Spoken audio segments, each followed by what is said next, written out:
Shelley Rogers, and I am part of the web team here at Liberty Fund.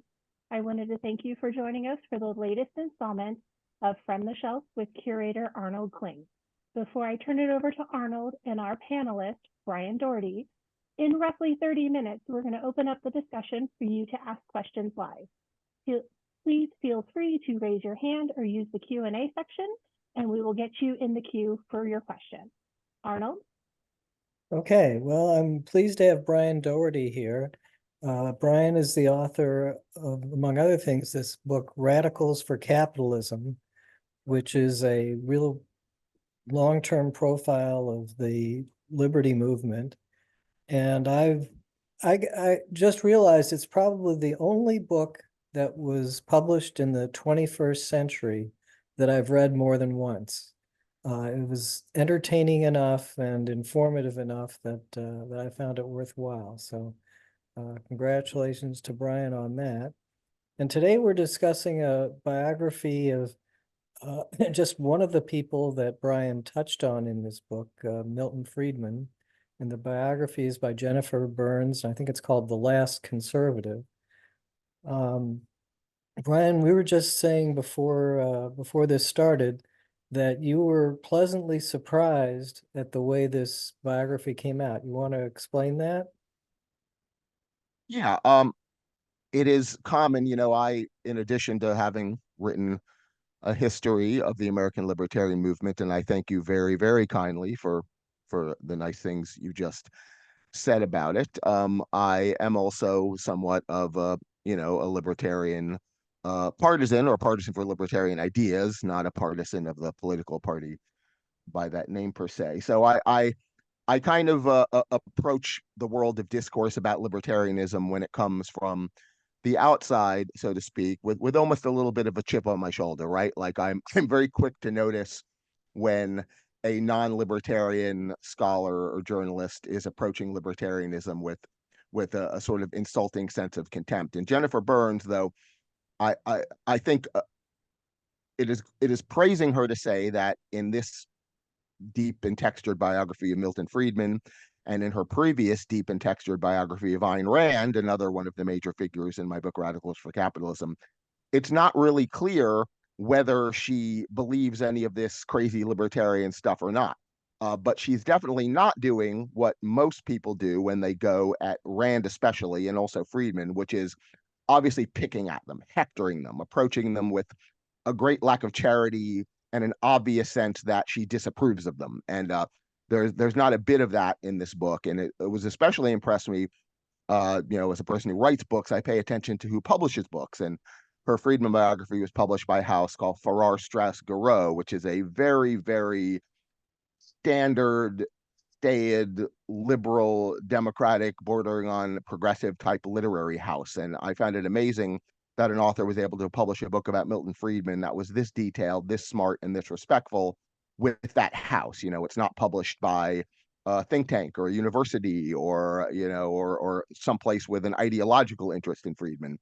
It treats Friedman as the important figure in 20th century culture that he was, and it treats him respectfully. And I appreciated that. I did, in my review of the book, for reason, and I'm sure we'll get into some of this, I had some minor complaints about the book, most of them rooted in my own being a historian of the libertarian movement.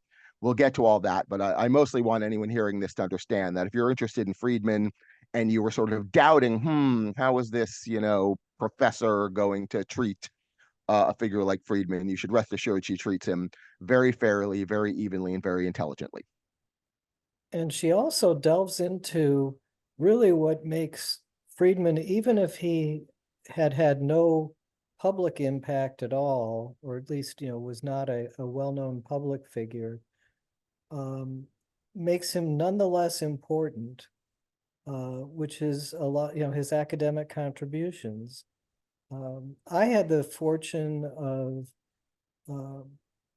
studying economics right at the point where he was being taken very seriously. And the first professor of economics that I had as an undergraduate said that Friedman had 3 contributions that each could have earned a Nobel Prize.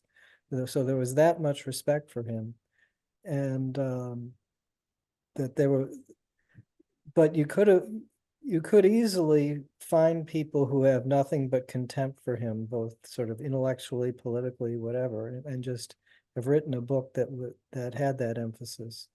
But she didn't do that. Brian, would you have ever considered writing a biography of this guy, though? Isn't he a little bit boring as a person?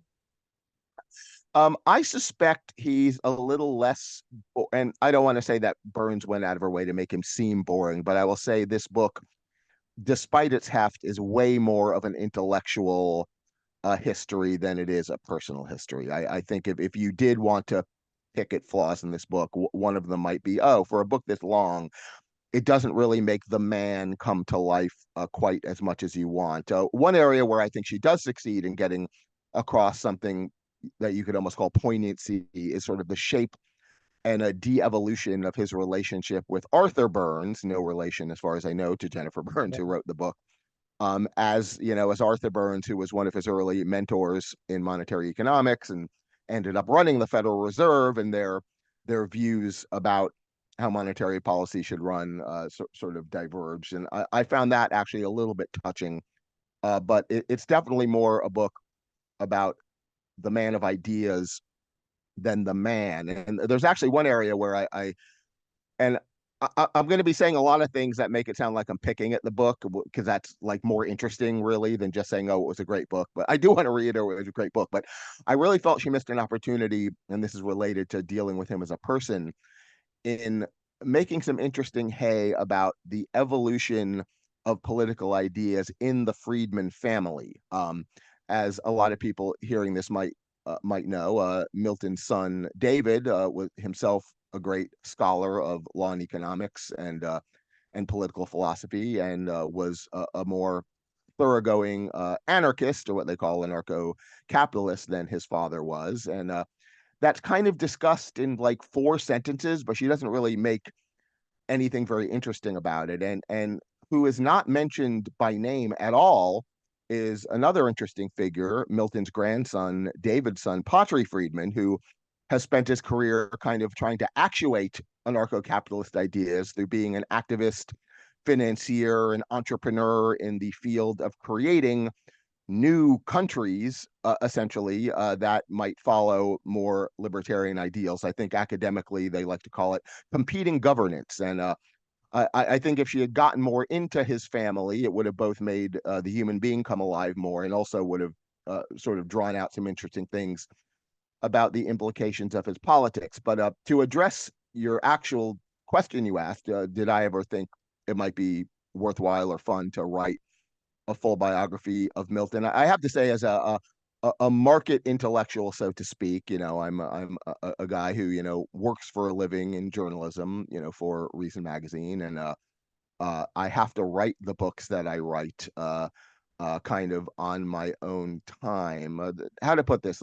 I think the work that it takes to write a thoroughgoing and worthwhile biography of a single person is years that I, not having academic birth, not having a think tank birth, though Reason is owned by a think tank, but never mind that. I'm an employee of the magazine.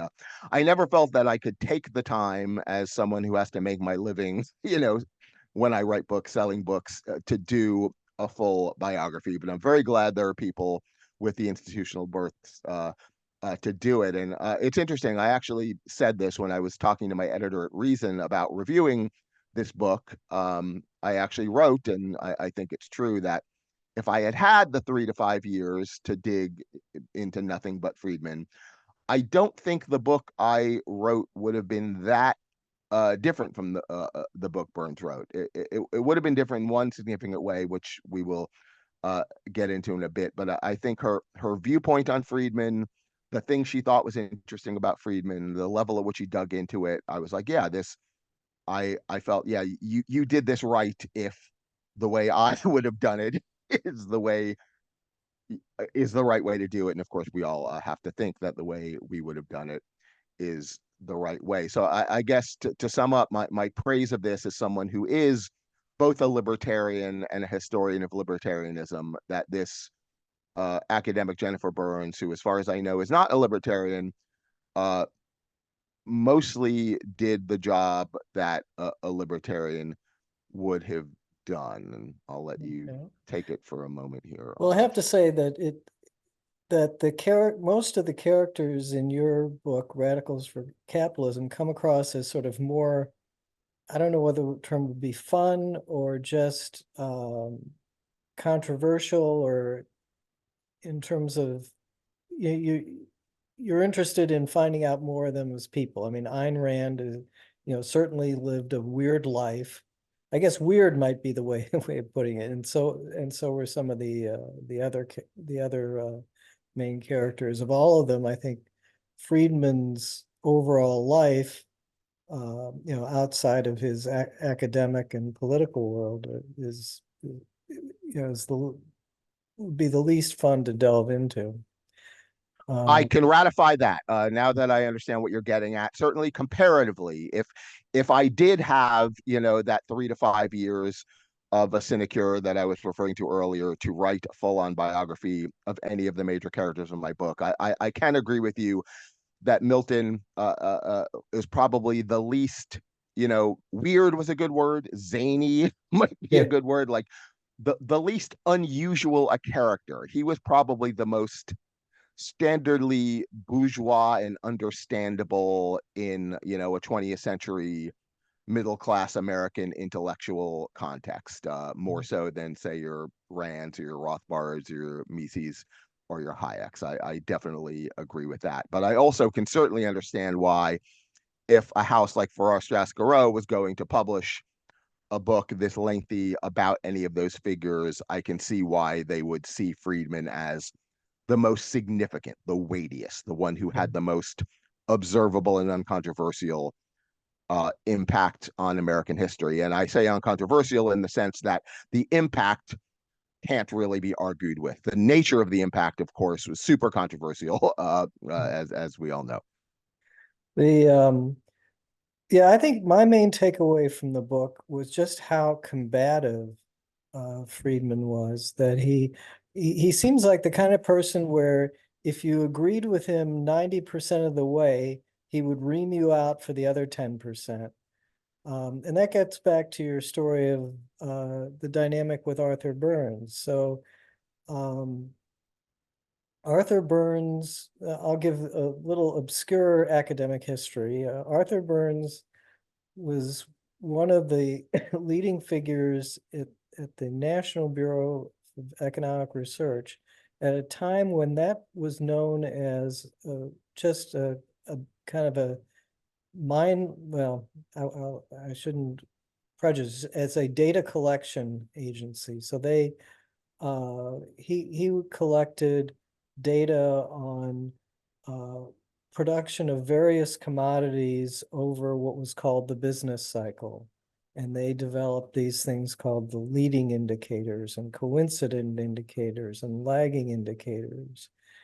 And they got into a big controversy in the 1950s with somebody called the Coles Commission, which tried to, instead of just collecting indicators, run fancy econometric models of trying to forecast the whole economy.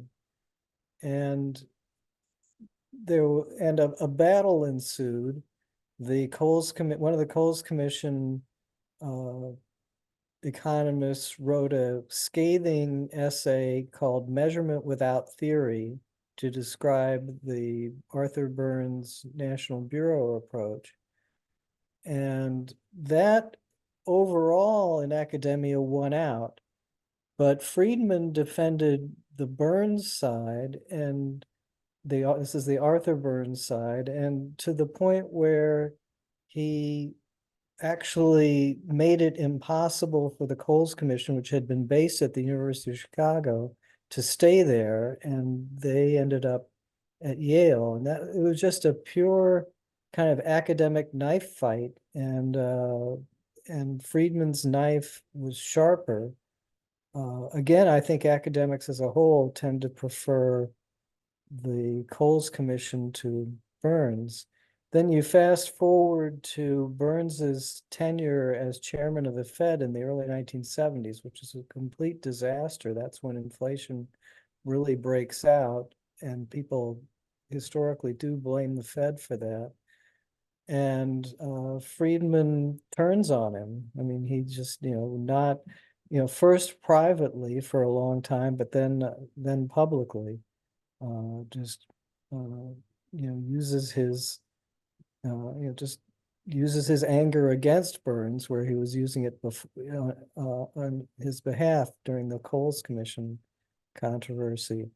So anyway, that was my main takeaway, is just how combative Friedman was. So in the early 1980s, when Paul Volcker is publicly championing monetarism, and when things are going Friedman's way, I mean, Friedman, it's basically 15 years after Friedman insisted that the attempt to constantly keep unemployment low was going to just merely result in a lot of inflation without really affecting the unemployment rate. He made those claims in 1967.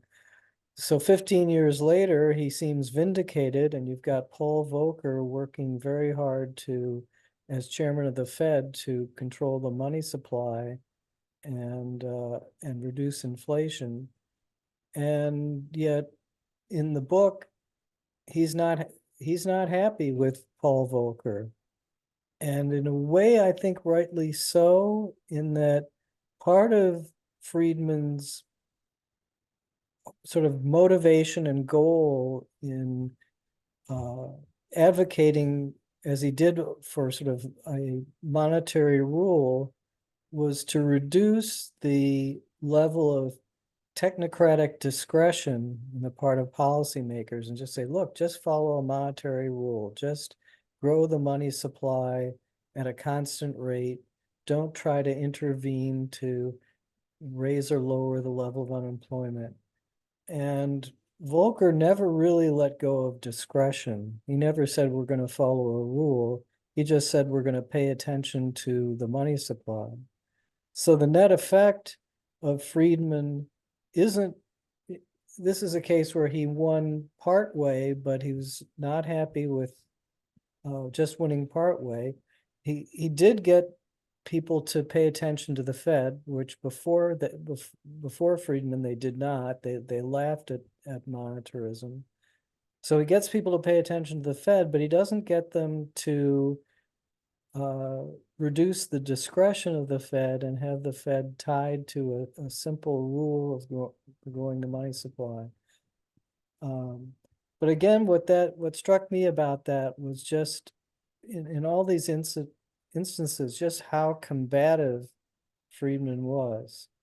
I do want to riff off of that point for a second, and it's interesting, sort of bringing to bear the research I did about all the other major figures of pushing libertarianism in America in the 20th century. Is that combativeness was a core quality of nearly every major libertarian figure, to the extent where actually I tend to think of Friedman as being one of the least combative ones. But as you just laid out, you made me think, like, yeah, no, Friedman was too. And I think I have a psychological sort of a pop psychological reason for why that might be the case. It's like, if you're pushing these ideas, especially in the times when your Friedmans and your Rands and your Rothbards and your Mises were pushing them, the sort of 30s through the 80s in America, you were pushing against a monolith of hostile opposition. And if you were an intelligent person and you would come to these beliefs in markets and liberty and or whatever technical specifics Friedman might have been with issue with Friedman, you had to be the kind of person who was ferociously sure of yourself. And you were surrounded by a world that made it very clear to you that they thought you were very wrong, possibly crazy, and possibly evil. And I think if you were a person who respected your own mind and were pushing these kind of ideas, being combative about them was almost going to kind of be a a necessary professional quality to get by, and something that I think makes a lot of psychological sense. Yeah, I think it selects for low levels of agreeableness in terms of the big five psychological personality traits. Like one of them is agreeableness, where you want people to get along and you want to get along with other people. And if you're reasonably agreeable, growing up in the world where everyone accepts the role, a big role for government, um, and cares a great deal about economic inequality and issues like that. If you just grow up in that environment, and you're an agreeable person, you don't end up in the libertarian camp. But Exactly. if you have a low enough level of agreeableness, it selects for that. And it also, I think, selects for people being very, very sharp, because you really have to hone your arguments. And sort of Milton Friedman was famous for that. He could, his debating ability was highly respected. And I guess Yeah. that isn't covered as much in the book as I might have liked. It might have been interesting to just sort of see more examples of that at work in the book. You Yeah. mentioned earlier that you had one other concern about the book. You Yeah, wanted, let's get to that. I should stop teasing about it. Now this is obviously rooted in my being, a historian and journalist covering the libertarian intellectual movement per se. I was surprised, especially given that Jennifer Burns had also written a pretty good book about Ayn Rand back, I think, in 2009 or so. Um, that throughout this entire book, and thanks to the magic of PDFs and word search, I actually know exactly how many times she used the word libertarian in this entire book about a very libertarian figure, and that number is 14.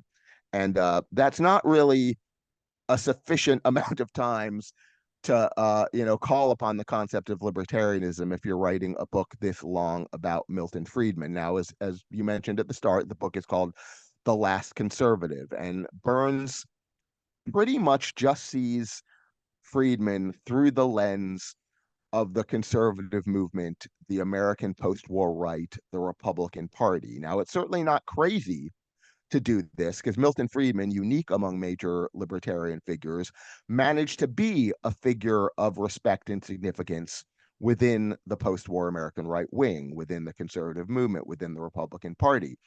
He managed to do that in a way that Ayn Rand did not manage to do, in a way that Murray Rothbard did not manage to do. So it's not crazy for her to see him this way, but she really, and I don't want to imply that, oh, she didn't know he was a libertarian. It's like she obviously knew it, but she doesn't give it the weight and significance uh, that I think understanding Friedman and understanding Friedman's role, even within the conservative movement, implies. And of course, it's the very reason why she is able to intelligently title her book "The Last Conservative," is because in the Trump age, if we see Trumpism and the MAGA movement as sort of having subsumed what we think of as the American right wing, as the American conservative movement, Milton Friedman obviously doesn't fit in with that really at all. I mean, Trump and Trumpism is aggressively anti-free trade, aggressively anti-immigration. Friedman, of course, had some problems with legal immigration in the context of the welfare state, but he thought illegal immigration was just fine. Trump, policy-wise, was perfectly willing to jawbone the Fed into doing whatever he thought would help him politically, the very thing Friedman hated. I mean, we probably don't need to get deep into why Trumpism does not match Friedman's style of conservatism. And I think her readers would have understood this better if she had more frequently stressed that, okay, Friedman worked within the conservative movement because the conservative movement used to have room for his sort of radical free marketism. I mean, not all conservatives were that radically free market, but it had room for that. In yeah, a I way, would it does not reinforce any that longer. point and just say that really there's this period from, let's say, 1964 to 1988, where the whole country sort of moves in a somewhat of a libertarian direction. Um, and the Republican Party is willing to tolerate it. So if life had ended after 1964, Milton Friedman is not really a central figure. He's a central figure in the Goldwater campaign, but people thought after the Goldwater got destroyed in the 64 election, that his brand of conservatism was gone. But Ronald Reagan revived it at a point where people had gone through the 1970s, and it was what was then called liberalism. It was leftism that had been discredited by the inflation in the 1970s. And even President Carter was starting down the road of deregulation, the infamous turn to neoliberalism. And that lasts, of course, through Ronald Reagan's administration. So it's not like Friedman is sort of making concessions to the Republicans to be part of the Republican establishment. The Republican Party moved in his direction from 64 to 88, but since then has not stayed anywhere near Friedman, and especially in the Trump era. Exactly. And again, with my sort of standing up for the libertarian movement mentality. And again, I also think this would have helped her readers understand what Friedman was all about better. It's not merely that, oh, I want to see more publicity for the explicitly libertarian movement, but I did think it was unusual that institutions, because if you're talking about Friedman's influence, it's interesting that there are institutions like the Reason Foundation, which I work for via its Reason magazine, or the Cato Institute, two reasonably prominent institutions pushing pretty pure Friedmanism, and both of which Friedman had a relationship with. Neither of them are mentioned in the book at all, and she talks about, you can't talk about Friedman in the 40s and 50s without talking about a couple of very early libertarian movement uh, players, like the Foundation for Economic Education, for whom Friedman wrote a controversial pamphlet about rent control, or the Volcker Fund, which funded a lot of the conferences out of which Friedman's first sort of major political philosophy opus, Capitalism and Friedman, rose out of that. Like, you can't not mention them, and she does mention them, but she doesn't really stress that they were uniquely libertarian. She sort of just treats them as, oh, these sort of proto conservative right wing things. And I don't think she's obviously very smart, and she's obviously well versed in the Friedman literature. I don't think she doesn't know this. I think she sort of made a decision that I think was the wrong decision, that, oh, it maybe complicates this all too much for a lay reader of what's meant to be a popular biography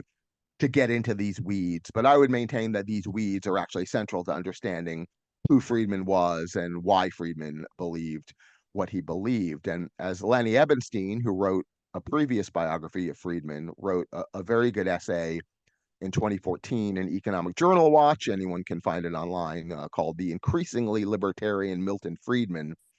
He traces how, as Friedman sort of learned more and got more institutionally embedded in libertarian leaning organizations like the Mont Pelerin Society and the New Individualist Review at the University of Chicago, his thinking became more libertarian, became more anti-state, gave less concessions to the need for government action. And this is again, she doesn't ignore it.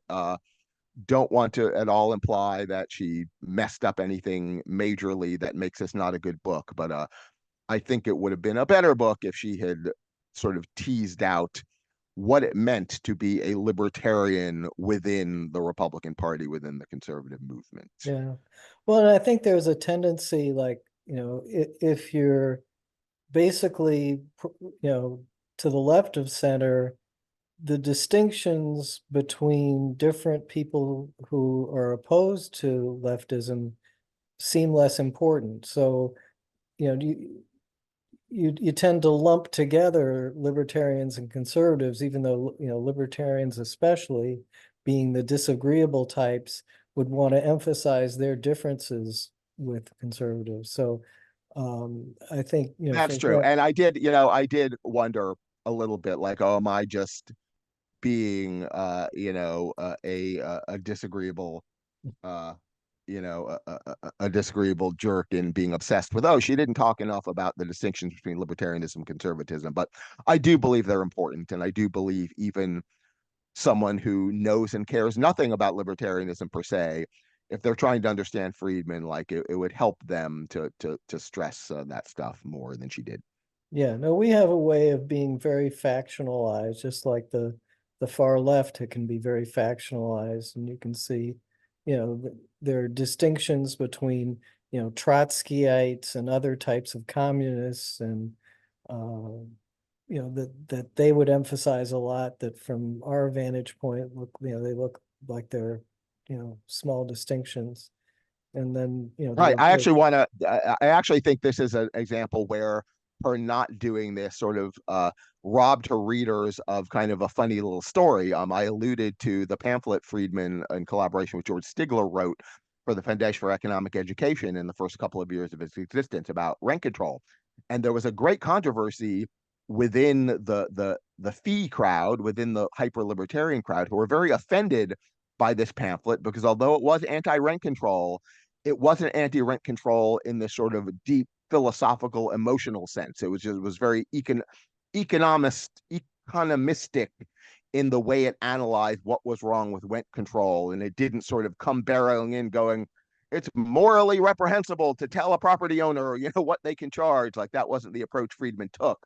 And yeah. it upset people like Ayn Rand. It upset people like Murray Rothbard. And that is an area where the libertarian intra warfare, I think would have made a funny story for her readers, but she didn't really give enough context for people to understand that, oh, Friedman was part of this group of people who were offended that he merely thought like an economist about these issues. Like, they really wanted him to think like a moralist, which he sometimes did more later in his career when he was no longer, a university professor. And that's an issue that I think Ebenstein draws out pretty well in that essay I mentioned earlier. Yeah, I think, maybe he, like for example, he didn't come out as, strongly against redistribution or caring about the poor as, sort of a hardcore, uh, sort of Randian would have.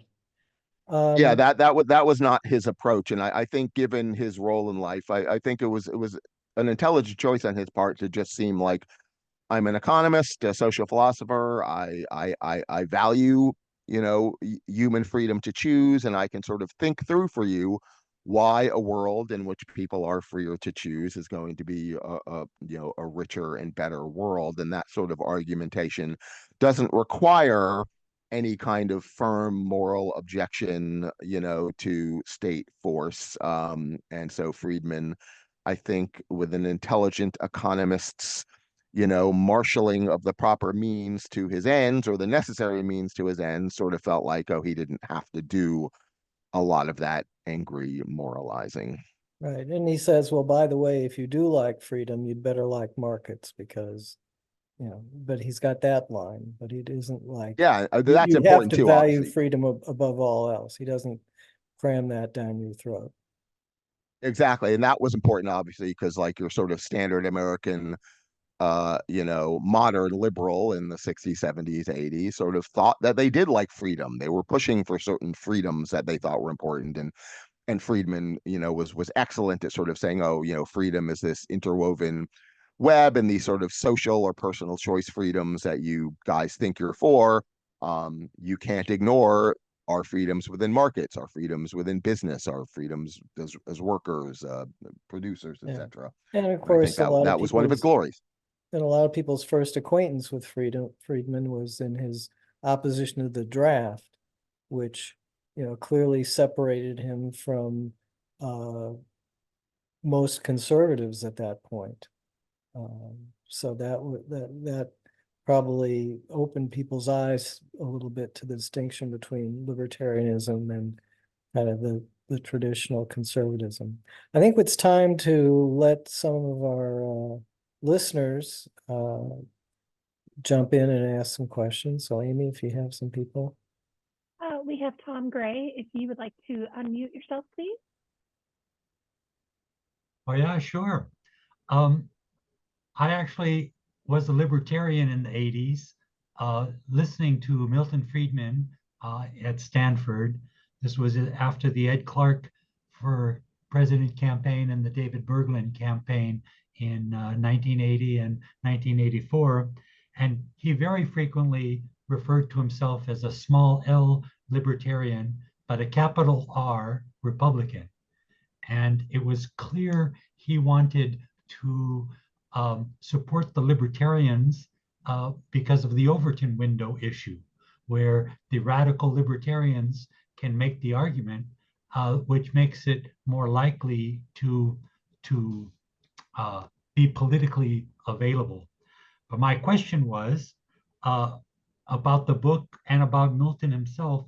Were there places, and this is for both of you, where Milton Friedman thought that he had a previous policy suggestion which was maybe a mistake? I mean, you mentioned he was very contrarian and combative, but I'm just wondering about was there something, a mistake that he looked back on and said? Well, I think Yeah, Go ahead, Brian. Arnold, I'll let you go first.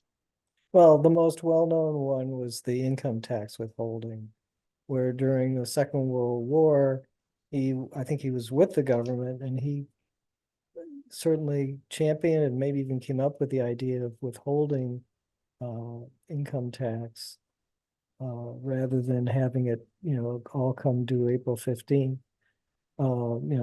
He regretted that seemed to make it easier to collect taxes.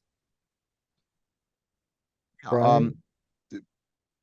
Back on my sort of stressing the idea that Friedman became more libertarian through his life.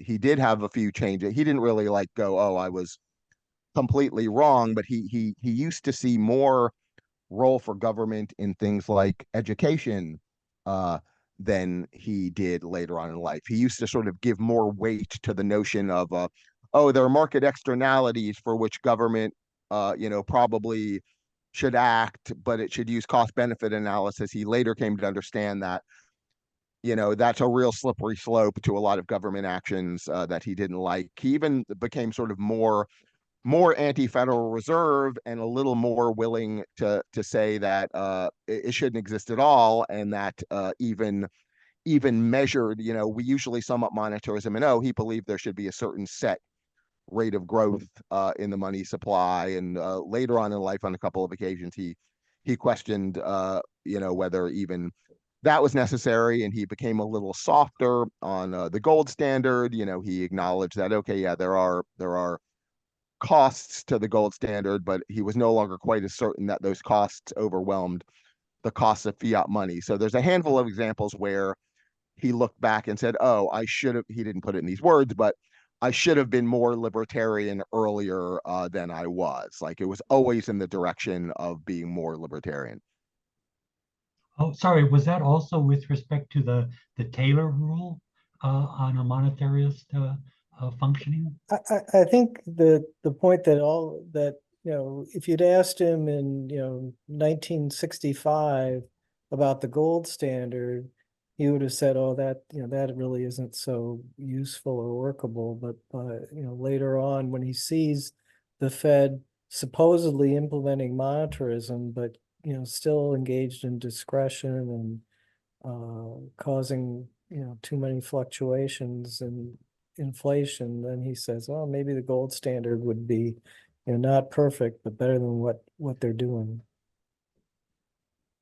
Right. There's a quote from his book Money Mischief, in which he explicitly says, and I if you Google my name and Friedman and gold, it might come up, because I wrote about this in the past for a reason, where he's like, yeah, I used to stress there's the resource costs and the costs of actually mining the gold, and there's all these costs about the gold standard, and I thought that meant it was a bad idea. But he's like, now that I also have more soberly considered the costs of a fiat money system, I'm no longer quite so sure that gold looks so bad in comparison, something along those lines. Thanks. Thank you, Tom. We have time for a few more questions if anybody would like to jump in. Oh, we have Steve. Please unmute. Yeah, my recollection was that I thought he thought maybe that a basket of commodities would be a better support for the dollar than gold. I also wanted to mention uh, Arnold didn't mention it, but I think the break with Burns had to do with Nixon's price controls, and when Burns supported that, Friedman thought that was just terrible, and that's what really caused the big break. Well, I can certainly imagine that that would cause a break. Uh, that that was Nixon's, maybe his farthest venture to the left. Although, he had several ventures to the left, including, creating the Environmental Protection Agency, which I believe was on his watch.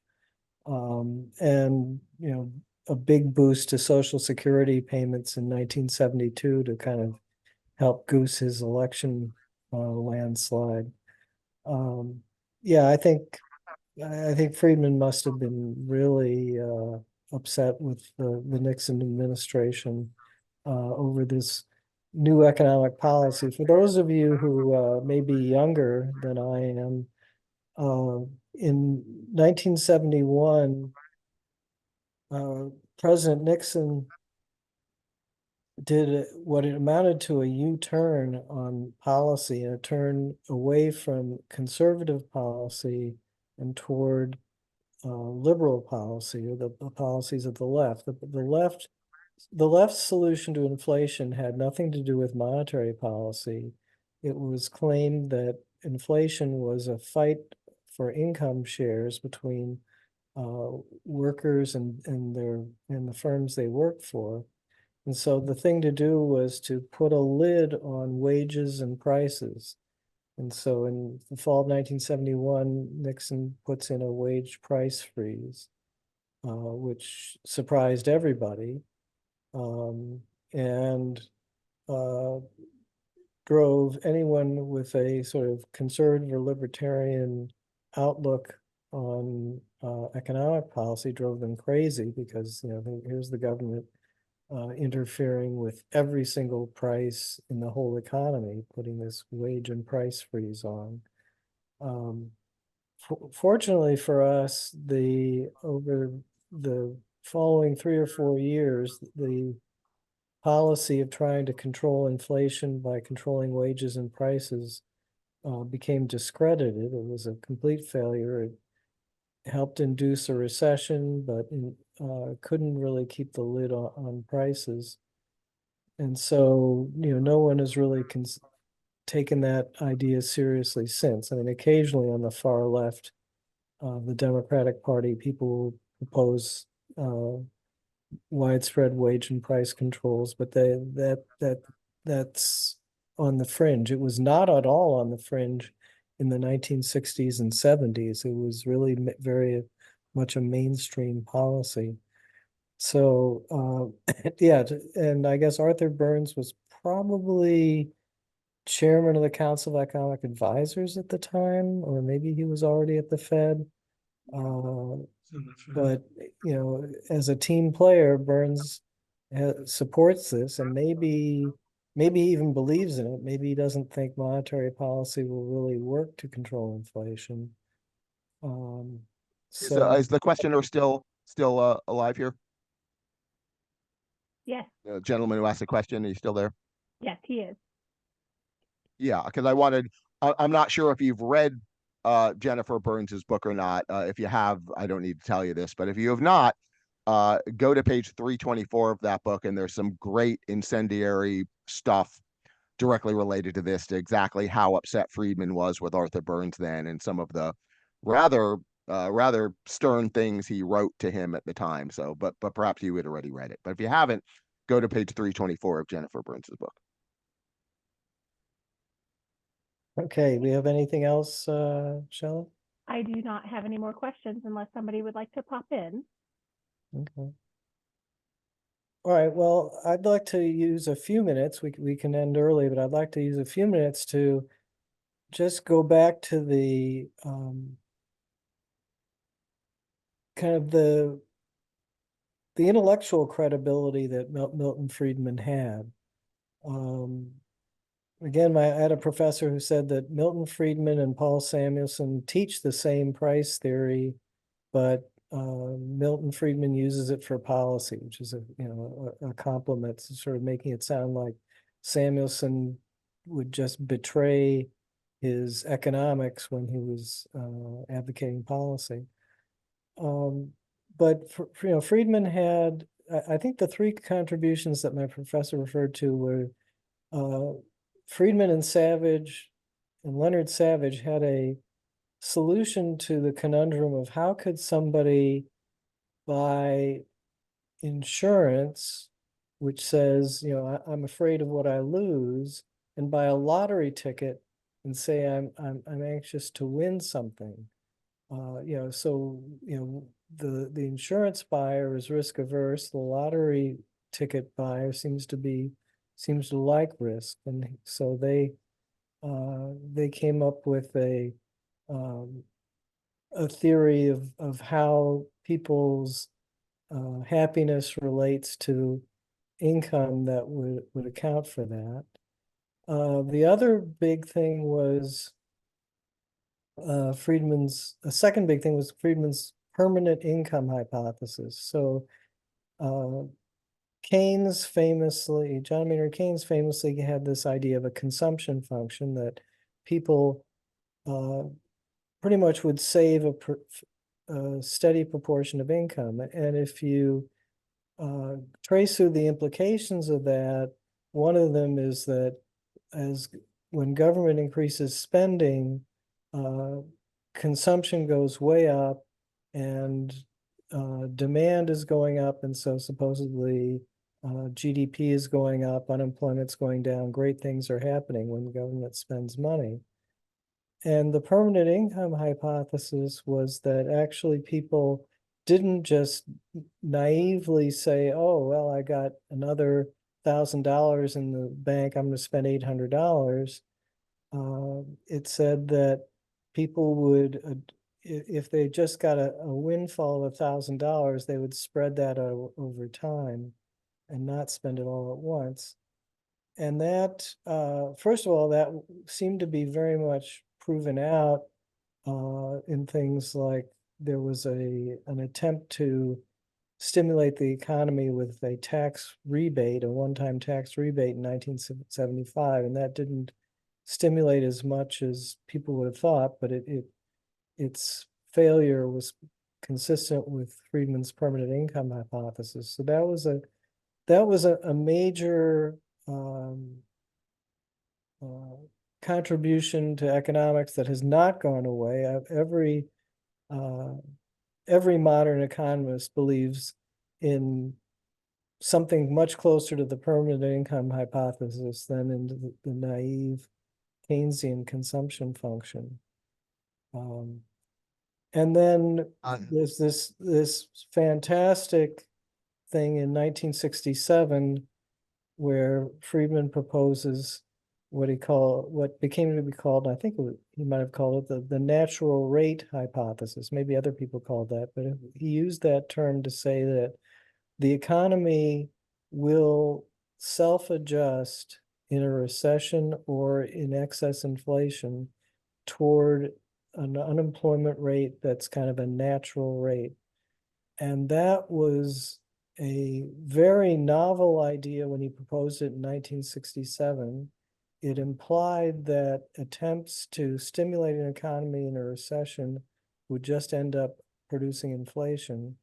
And that's what happened in the 1970s. And so the natural rate hypothesis, again, very novel to propose it at the time, became really mainstream in the 1970s as a result of the 1970s experience.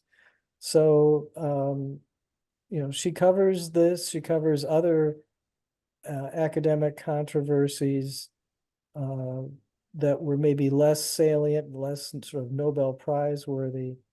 But she sticks with that, and I'm kind of impressed because these are all before her time. I mean, I saw some of these things developed, shortly after they happened or as they happened, but Jennifer Burns is much younger than me and wouldn't have had seen that and would have had to dig in as a historian to see the significance of these sort of academic things. So that's one other thought. Brian, do you have any final thoughts before I was we going to sign say, off? Arnold, I'm glad to hear you ratify that because, of course, I, as a non-economist, was very impressed with how Jennifer Burns, also a non-economist, handled a lot of these serious economic historical issues.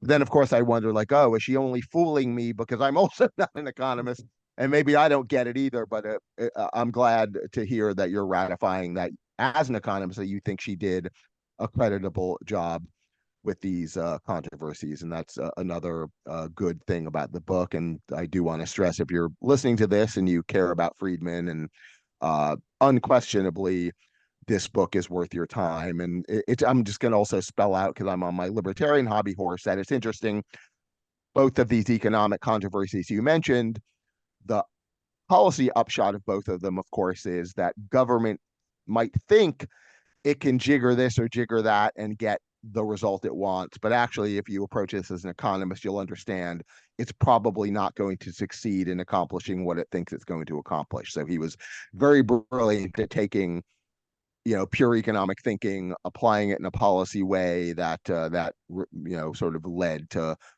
libertarian conclusions, or at least more libertarian conclusions. Yeah, no, he was very much on a mission to change the mainstream belief in Keynesian economics, which was so strong that Richard Nixon famously said, "We are all Keynesians now." And I can see Milton Friedman going, "No." And he was really quite successful in moving the profession away from that pure Keynesianism. Arnold, we do have one more question from Tom Gray, if you'd like to field that before we Okay, sign sure. off. Thank you. Sure. Oh, well, I wanted to talk about the lottery ticket issue and point out that if you're average worker making a median wage, you have very little hope of ever becoming a multimillionaire. But if you buy a $1 or a $10 lottery ticket, then you do have the hope. And then with that hope, you can, very, very low probability, and yet there is some probability of dreaming of being a millionaire. So you can enjoy those dreams a lot more with the $1 lottery ticket than without it. And I bring that up as part of how normal humans actually do feel. And my question is involving the universal basic income as compared to a job guarantee, where I'm very strongly against the UBI, but I would favor a governmental job guarantee, even to the point of hiring 9 people to dig holes and 1 person to fill them up, just so that they have jobs rather than just getting free money. So both of those questions introduce some psychological issues that wouldn't have been part of Friedman's calculations. So his explanation for why somebody would buy both insurance, why your blue collar worker might both buy insurance and a lottery ticket, is within the technical realm of economics. He doesn't care about the psychology of, the guy gets, good hopeful dream value out of having a lottery ticket. And Friedman, few people know this, few people understand it. I can never get this across, no matter how many essays I write about it. Friedman was an advocate of what amounts to the universal basic income. The negative income tax is mathematically equivalent to a universal basic income. Just, you're like relabeling at points on the X and Y axis to describe them. Um, the I- theory of it is that the economic incentives of a negative income tax or universal basic income are for people to work more because they get to keep more of their income. That is assuming that you replace the current set of means tested benefits with a universal basic income. That is, if the means tested benefits, they phase out as you earn more income. So you're not eligible for food stamps once you earn too much. You're not eligible for a housing subsidy once you earn too much. And the implicit marginal tax rates are enormous. They're poor people, if you take into account their loss of benefits, are taxed at an 80% rate. In some cases, depending on how things work out, more than 100% rate. So tremendous distortion, tremendous disincentive. Now, what Tom is suggesting is that if people had this universal basic income, they would have less incentive to work. They would have, if you replaced the current system with a universal basic income, they would economically have more incentive to work. But they might not have as much as if you conditioned everything on working, and clearly you can have these, the idea of a job guarantee. But I think right now that's kind of a pointless debate because no one is going to replace our existing, unfortunately, no one's going to replace food stamps, housing subsidies, Medicaid, and all that stuff with a single policy, whether it's a job guarantee or a universal basic income. So there's really not yet any basis for arguing between those two. Anyway, that's a long answer, but it's a very interesting issue of where the economics ends and the psychology begins. Yeah, I have a very quick little capstone to that. I gather Mr. Bray's sort of stance on that is probably rooted in some sense of, what it does to the human character to merely be given something versus having to work for it. And that's certainly an important question. I don't know that Milton Friedman never addressed it. I don't know what he would say if you pressed him on it, but as Arnold just explained, as an economist, he certainly was willing to accept as a better welfare state solution something that was essentially a UBI. And whether that is great for the human character wasn't the biggest question on Milton Friedman's mind. I Okay, think the thank book you. actually talks about how close the negative income tax came to getting some support. And then in the end didn't make it. Well, we are at time. I wanted to thank Brian for joining us today. We really appreciate you sharing your time. As always, Arnold, Thanks for having me. for hosting this for us. And please be on the lookout. We're already diligently working on April's edition. So we hope to have that information out on social media and hopefully in our newsletter shortly. Thanks, Okay. everybody, for joining us. Okay, great. Thanks, Brian. You did a great job. Thank you. I appreciated the chance. Thanks, everyone. Bye-bye.